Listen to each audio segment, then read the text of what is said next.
قبر میں یہ لکھا ہوا قرآن رکھ دیا آپ نے اور یہ سوچا کہ ہماری میت قرآن لے کر جا رہی ہے. میاں قرآن یہ ورقی قرآن نہیں کہہ رہا ہوں. صلی اللہ علیہ وسلم نے فرمایا رب تعالیٰ کے نزدیک وہ بندہ دنیا میں لانے والی چیزوں میں سب سے بہتر ہے جو قرآن اپنے ساتھ لایا ہو.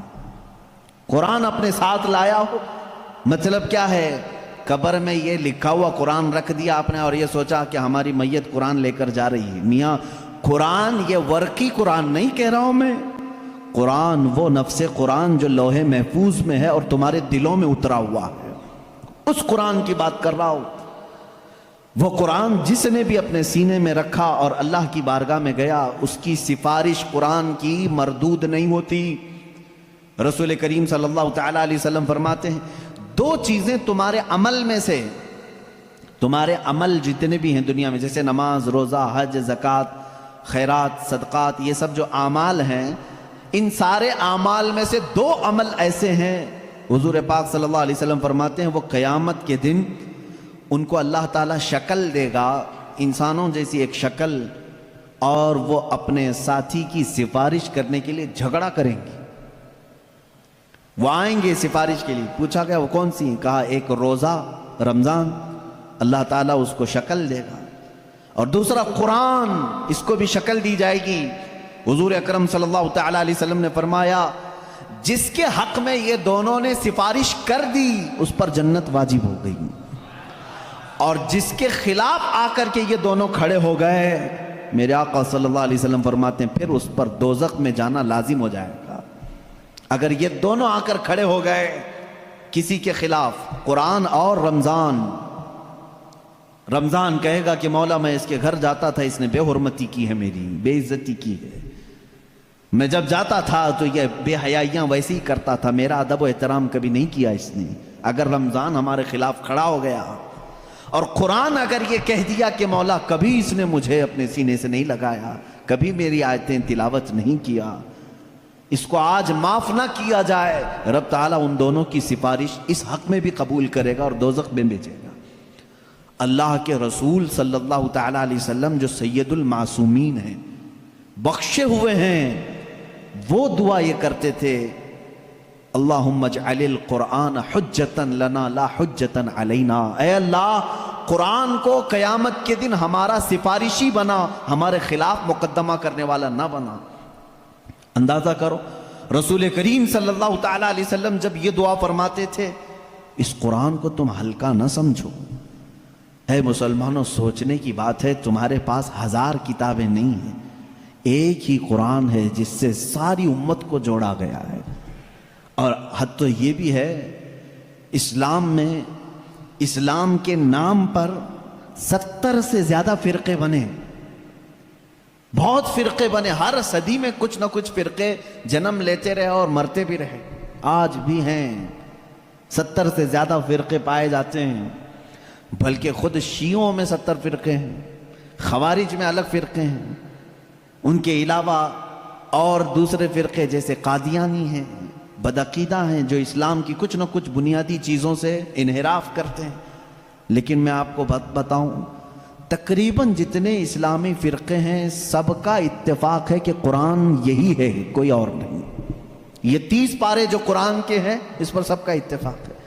یہ بھی قرآن کا ایک معجزہ ہے. دوسرے سارے مسئلوں میں اختلاف چل رہا ہے، لیکن قرآن کا الف لام میم سورہ فاتحہ سے شروع ہو کر والناس پہ ختم ہونے میں تقریباً سارے فرقے اس کو تسلیم کرتے ہیں. شیعوں کا ہمارا اختلاف ہے، اہل حدیث سے اختلاف ہے، دیوبندیوں سے اختلاف ہے، رافضیوں سے اختلاف ہے، قادیانیوں سے اختلاف ہے، لیکن جا کر کے سارے مکاتب فکر میں آپ دیکھیں سب کے ہاں یہی قرآن پڑھا جاتا ہے، یہی قرآن ہے.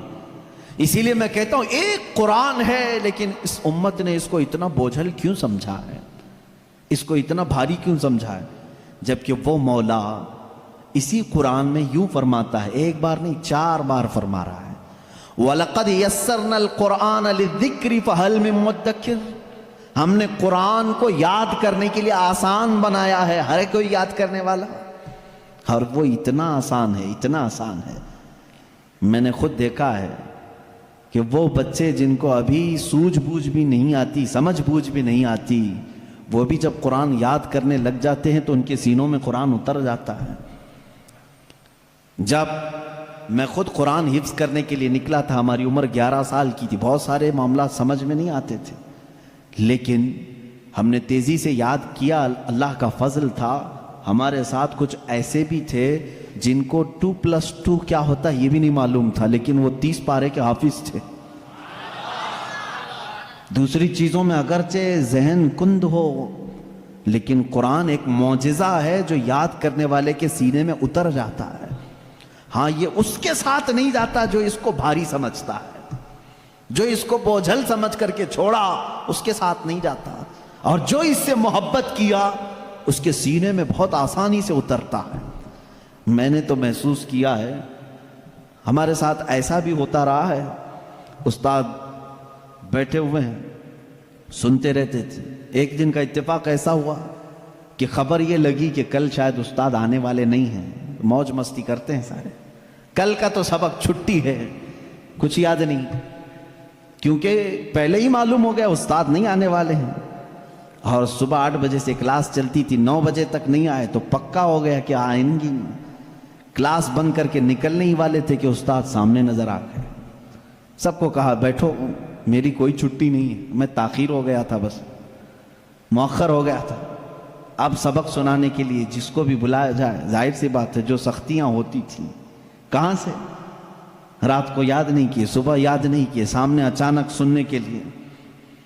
ایسے عالم میں میرا خود کا تجربہ بھی ہے، کئی ہمارے ساتھیوں کا بھی تجربہ ہے، قرآن پر ہاتھ رکھا، دل سے کہا اللہ کا کلام ہے، اتر جا جلدی سے، بس اور کچھ نہیں۔ شاید 10 منٹ لگے ہوں، 15 منٹ لگے ہوں، قرآن کے 2 صفحے یاد ہو جاتے تھے۔ جتنی جلدی پانی ہضم نہیں ہوتا اس سے جلدی قرآن یاد ہوتا تھا۔ کر کے تو دیکھا ہوتا آپ نے، کر کے تو دیکھا ہوتا۔ شروع میں شیطان بہت ورغلاتا ہے، بہت بہکاتا ہے، یاد کرنے نہیں دیتا اور بھگاتا ہے، لیکن جو جم گیا تو پھر قرآن ہی اس کا مددگار بھی ہوتا ہے۔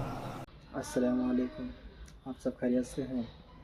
اس بیان کو سن کر کے آپ سب زیادہ سے زیادہ شیئر کریں